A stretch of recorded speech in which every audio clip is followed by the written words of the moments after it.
Mr. President, Majority Floor Leader. the good minority, the distinguished minority leader is urgently seeking the floor. I move that he be recognized. What is the pleasure of the Honorable Minority Floor Leader, the Honorable Aquilino Pimentel? Thank you, Mr. President. I rise today on a question of privilege. That's why I'm asking for the understanding of our colleagues that their explanation. I yield, Mr. President, to the minority leader. Thank you. May be heard later, Mr. President.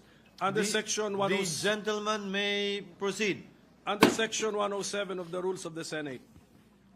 Section 107, questions of privilege are those affecting the rights, privileges, reputation, conduct, decorum, and dignity of the Senate or of its members, as well as the integrity of its proceedings. Because of the impeachment case against the Vice President, the Senate itself is now on trial.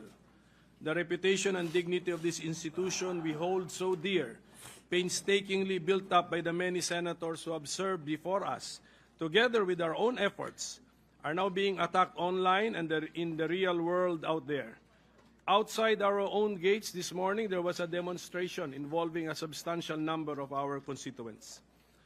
The root cause of this is the apprehension of our people, based on recent pronouncements and developments, that there will be no impeachment trial against Vice President Sara Duterte.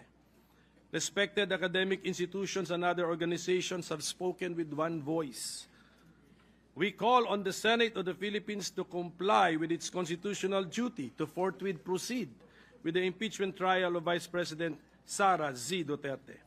These are the UP College of Law Faculty, the Philippine Political Science Association, the San Beda University Graduate School of Law, the Ateneo School of Government, De La Salle University, University of Santo Tomas, and Adamson University, among others. I am submitting copies of their statements to the Secretariat to form part of the records of the Senate. The people have also taken to Facebook, TikTok, Twitter, and other social media platforms to voice their concerns and frustrations. Across these channels, the sentiment is clear and growing. Nagkaroon ng agam-agam ang taong bayan. Bakit parang pinapatay na ang impeachment proceedings? This question reflects a deep unease among our citizens, a growing fear that the impeachment process is being deliberately stalled or even quietly ended. There is confusion as well as distrust at a time when our constitutional duty demands decisive and quick action and not unnecessary delays and endless debate on whether our duty is optional, captured by the phrase, if at all. What is that constitutional duty which I have just mentioned? It is a mandate or directive addressed to the Senate and is found in Article 11, Section 3, Paragraph 4 of the 1987 Constitution. And I will read it.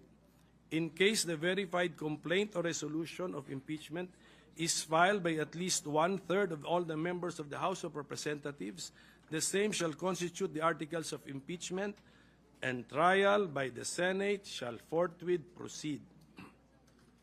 Since the time we received the articles of impeachment from the House of Representatives on February 5, 2025, I have been very vocal that trial by the Senate shall forthwith proceed. I wrote the Senate President a letter dated February 14, 2025, expressing the following ideas, and I quote from the said letter.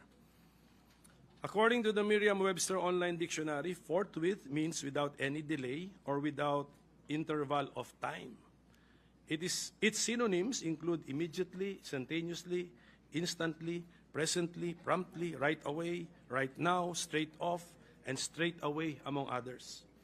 Considering that the 1987 Constitution was promulgated in both English and Filipino, we must examine its official Filipino translation. Kung ang pinanumpaang sakdal o resolusyon sa impeachment ay iniharap ng isang katlo man lamang ng lahat ng mga kagawad ng kapulungan, iyon ay dapat bumuo sa articles of impeachment at dapat isunod agad ang paglilitis ng Senado. The Filipino translation for forthwith is agad, which conveys immediacy. The synonyms of this Filipino word include madali, bigla, dagli, o kara-karaka, which denote urgency or promptness.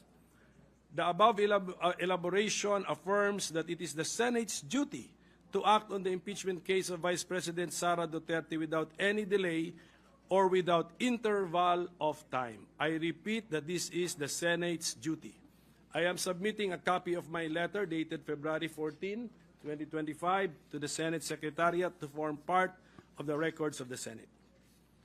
In spite of all of my efforts, member of the minority na nga ako, I am also being hit by all these attacks against the Senate.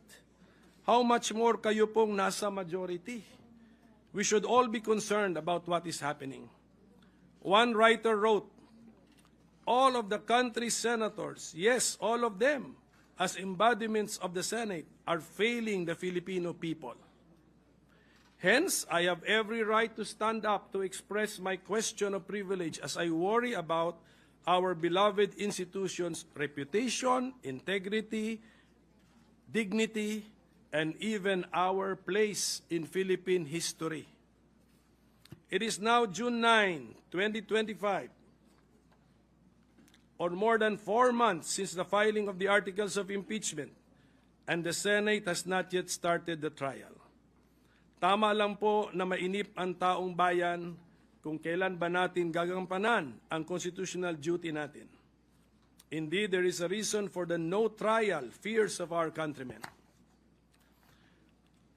To remind us, the articles of impeachment transmitted by the House of Representatives on February 5, 2025 read as follows. Article 1.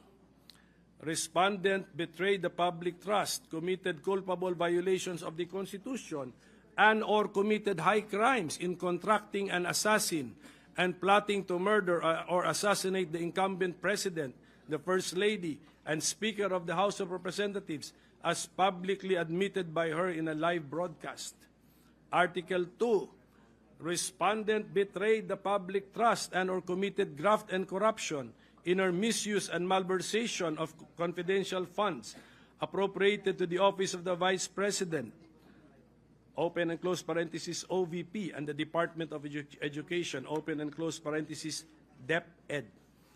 Article 3, respondent betrayed the public trust and or committed bribery and or other acts of graft and corruption in violation of Republic Act number 3019. Article 4, respondent committed culpable violations of the Constitution and or betrayal of public trust in amassing unexplained wealth and failing to disclose all her properties and interest in properties in her statement of assets and net worth, open and close parenthesis, SAL-N, in violation of Section 17, Article 11 of the 1987 Philippine Constitution. Article 5, respondent committed other high crimes, including the high crime of murder and conspiracy to commit murder. Article 6, respondent, by herself and or in concert with others, committed acts of destabilization constituting at least a betrayal of public trust and or culpable violations of the Constitution, and even the high crimes of sedition and insurrection.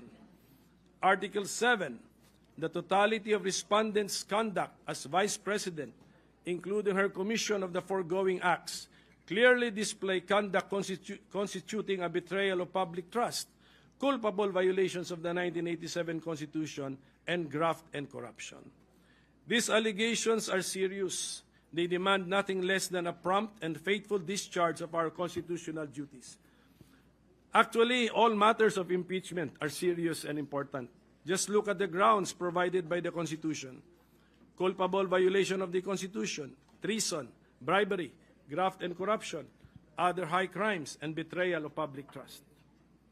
The Senate President refused to convene the Senate as the impeachment court from February to May 2025 because he believes that the Senate could not act on the articles of impeachment while it was not in legislative session.